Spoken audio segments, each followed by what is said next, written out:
El último encargo. Las noches en la frontera son un terreno de nadie. Entre el polvo de los caminos y el eco de los disparos lejanos, hay historias que los propios narcos prefieren no contar. Historias de encargos malditos, de paquetes que nunca debieron transportarse. Esta es una de ellas. Javier llevaba 3 años trabajando para el cártel de los Mendoza. Era un sicario eficiente, sin preguntas, sin dudas. Nunca fallaba un encargo, hasta aquella noche. Vas a recoger un paquete en la vieja bodega de San Gregorio. Lo llevas a la sierra y lo dejas en la cabaña del kilómetro 41. No mires adentro. No te detengas. Javier no discutió. Sabía que, en este negocio, algunas cosas era mejor no saberlas. A las 2 de la madrugada, llegó a la bodega. El lugar estaba en ruinas, con las paredes cubiertas de grafitis y el suelo lleno de vidrios rotos. El viento silbaba entre las grietas del techo. Dentro, vio la caja, de madera gruesa, reforzada con cadenas oxidadas y manchas marrón oscuro. Javier la subió a su camioneta y se puso en marcha. La carretera era solitaria, con cerros altos a los lados y un cielo negro como boca de lobo. Al principio, todo iba bien, hasta que sintió un golpe seco en la parte trasera. Tom. Revisó el retrovisor, pero no vio nada. Tom. Los golpes se hicieron más intensos. Tal vez la carga se movió. Pero entonces, lo escuchó. Auxilio, susurró una voz dentro de la caja. Javier pisó el freno, con el corazón latiendo en su garganta. ¿Había alguien dentro? Dudó por un momento. Recordó la advertencia. Pero el sonido de sollozos débiles lo hizo actuar. Sacó su cuchillo y rompió las cadenas. Levantó la tapa y se encontró con lo impensable. Dentro de la caja había un niño de 8 años, con los ojos vendados y las manos atadas. Tenía la piel pálida y los labios azulados. Javier lo tocó. Estaba frío. No solo frío. No tenía pulso. ¿Estaba muerto? El niño abrió los ojos. Negros. Completamente negros. Gracias por sacarme, susurró con una sonrisa macabra. Javier intentó moverse, pero su cuerpo no respondía. Sus extremidades se endurecieron. El niño se inclinó hacia él y murmuró algo en un idioma desconocido. Javier sintió un ardor en el pecho y cayó de rodillas. Su reflejo en el espejo lateral de la camioneta lo hizo gritar. Su rostro estaba cambiando. Su piel se volvió ceniza. Sus ojos eran 2 pozos oscuros. Y detrás de él, el niño ya no estaba. La radio de la camioneta crujió con interferencia. Te dije que no miraras adentro. Ahora eres parte del encargo. El motor arrancó solo y la camioneta avanzó. Javier no tenía control. La carretera se hizo interminable. Los cerros parecían moverse, alargándose, deformándose. A lo lejos, vio luces de un pueblo. Intentó gritar, pedir ayuda, pero su voz no salía. Se acercó al pueblo. O eso creyó. Pero cuando vio los edificios, el estómago se le hizo un nudo. Era el mismo pueblo por el que había pasado hacía 1 hora. La misma tienda, la misma gasolinera. Dio la vuelta. Siguió manejando, y volvió a llegar al mismo lugar. Estaba atrapado. El espejo retrovisor reflejaba algo más. Sombras. Personas sin rostro, con cuencas vacías en lugar de ojos. Susurraban. Llamaban su nombre. Javier pisó el acelerador, desesperado. Pero la carretera nunca terminaba. De pronto, sintió un olor a carne podrida. Miró el asiento trasero. El niño estaba ahí otra vez. No debiste abrir la caja, dijo con voz hueca. Javier gritó. Perdió el control del volante. La camioneta se salió del camino, chocó contra un árbol y todo se volvió negro.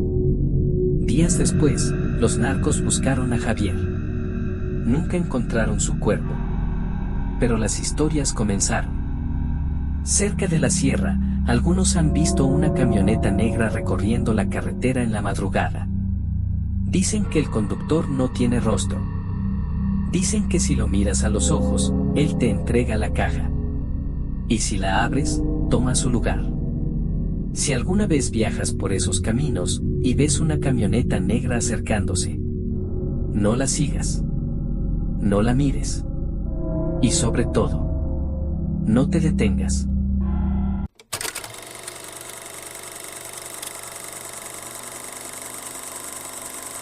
El infierno en la sierra. La Sierra de Guerrero es un lugar donde la ley no existe.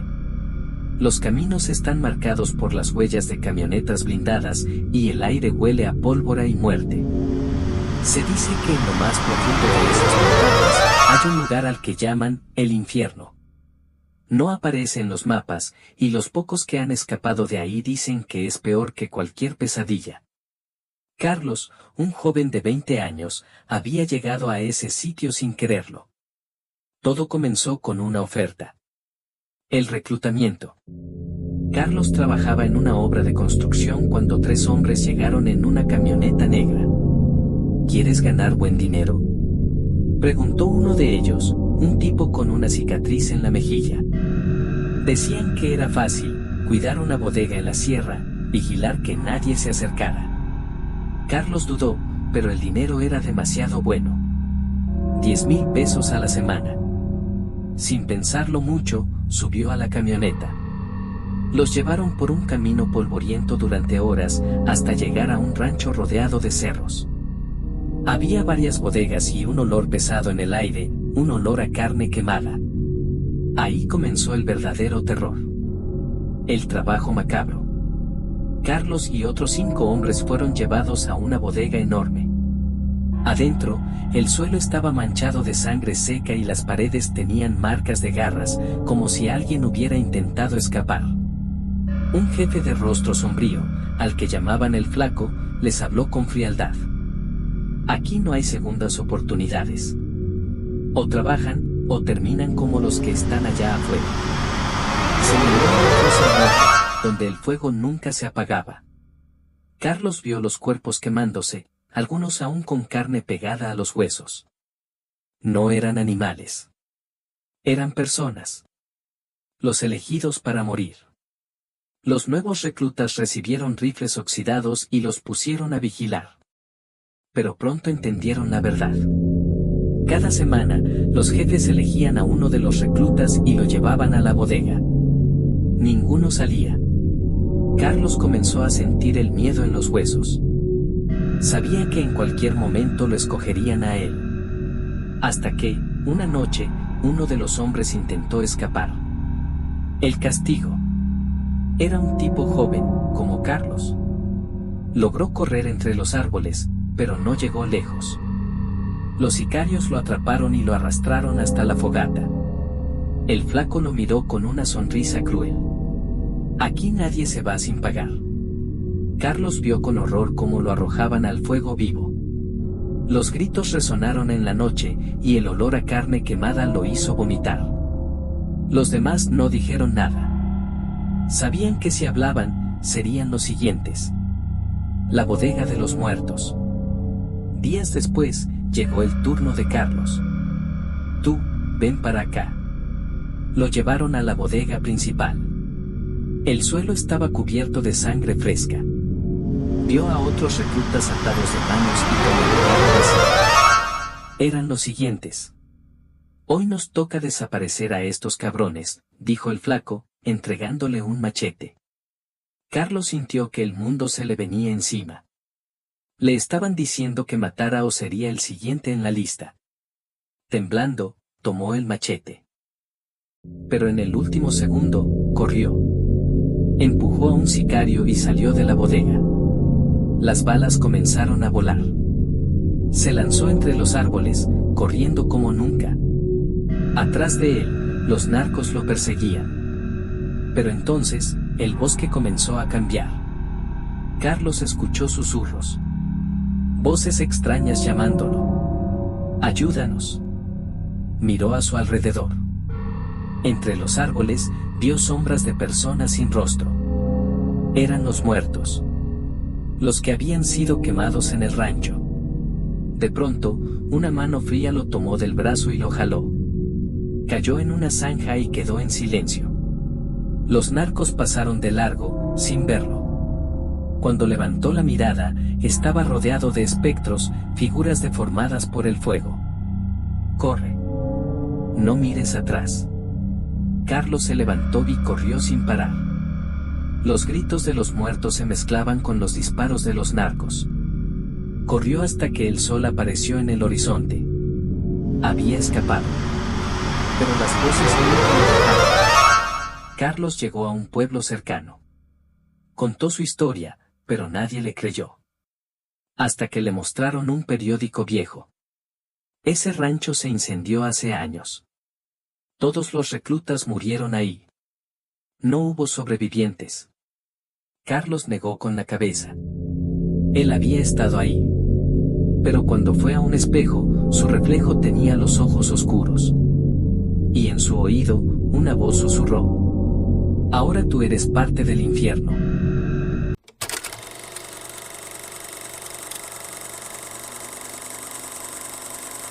La última ruta.